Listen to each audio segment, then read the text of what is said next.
ဒီနေ့ကျွန်တော်ပြောပြခြင်းတဲ့အကြောင်းလေးကကြတော့ဒီ air fry ပေါ့နော်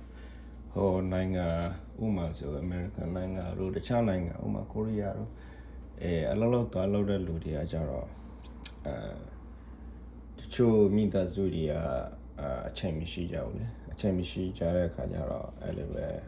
အမြန်နည်းနဲ့အဲ့လိုမျိုးခြေတဲ့အခါမှာဥမာဆိုရအစားအစာတွေကပြန်ပြီးတော့အဲ့လိုမျိုးပူပြန်ပြေးတာတော့ reheat လို့ပေါ့နော်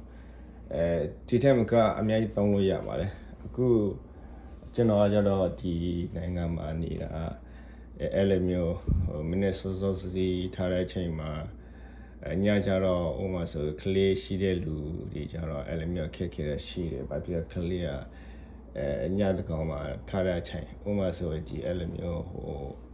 အမြန်နီးနဲ့ဟိုမှာအစားအစာတွေအချိန်ရှိတဲ့အချိန်မှာအဲ့လိုမျိုးဟိုဘောနော်ဒီလောက်ထားတာပြီးတော့ပြန် reheat တော့ပါတော့အဲ့ဒါကျွန်တော်အတွက်ဆိုအရန်အဆင်ပြေတယ်အဲ့ဒါကျွန်တော်ပြတ်ချင်တာမှာဒီဥမာဆိုဒီကျွန်တော်pizza တော့ပါဆိုတော့အဲ့လိုမျိုး reheat တွေပါတယ်ပြန်လုပ်လို့ရှိရဒီမှာဒီကောင်ကြတော့သုံးလုံးလည်းလွယ်တယ်ဒါလွယ်တယ်ပြီးတော့တခြားလည်းလွယ်ပါတယ်ဒါပေမဲ့ဒီကောင်ကတော့ကျွန်တော်ကြိုက်တယ်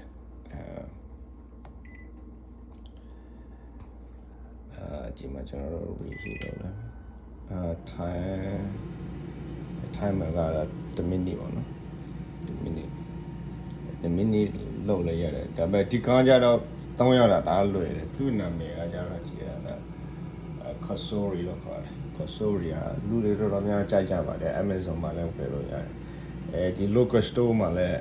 ရှိတယ်ဝယ်လို့လည်းရတယ်နော်ကျွန်တော်ပြပြချင်တာအဲ့ဒါပါပဲနော်တခြားဟာတွေလည်းဒီမှာအများကြီးတောင်းလို့ရပါတယ်ဥပမာဆိုဒီမှာကျွန်တော်ကင်မရာတက်ပြီးတော့အဲ့လိုအလော့မရှင်းလာပါတော့ပါအောင်ပါအဲ့လိုပေါ့နော်ဒီ fashion okay ဒီနေ့ကတော့တော့ thank you ပါ